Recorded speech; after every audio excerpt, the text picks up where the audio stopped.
Ever picked up your phone just to check something quickly, and suddenly it's 2 hours later? You're not alone. Most of us are not even aware that we have slipped into this endless scroll. But I found up a simple 3-step framework that helped me break this cycle. And I'll share this framework with you in just under 4 minutes. So the step number 1 of this framework is to make it difficult to use your phone. One big reason that you're glued to your phone is because it is accessible to you at all times. So the first step is to introduce a little friction. Make it harder for yourself to use your phone without even thinking about it. Here's a couple of ways which I used. Firstly, set app timers. So app timer is a word that explains itself. You set up a timer related to a specific app. When that timer goes away, you won't be able to access your app.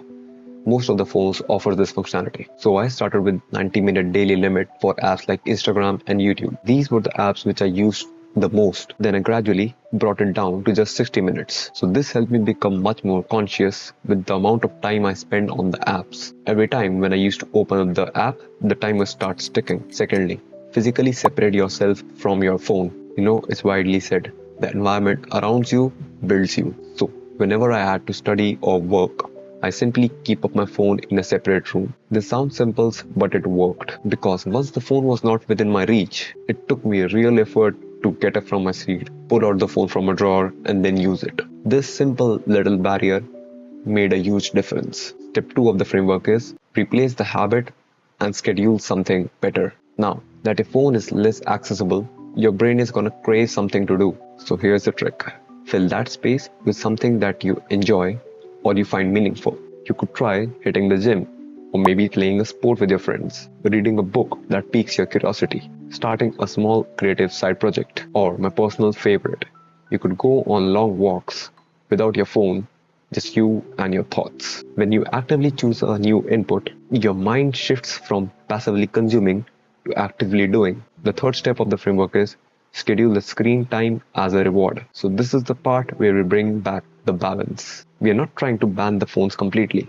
We are simply putting them in their place. So there are 2 types of people. The first category of people that can take short break between their work blocks, irrespective of how important the work is. And when they are done, they could jump right back into their work.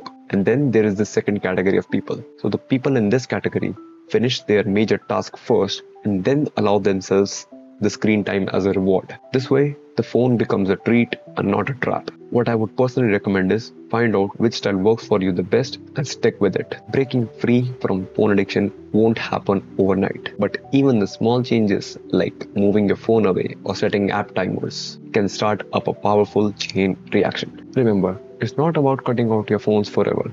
It's simply taking back your time so that your phone does not control you. In case this video helped you out, you might want to check out this video that's on how to build a better relationship with social media, and I'll see you guys real soon.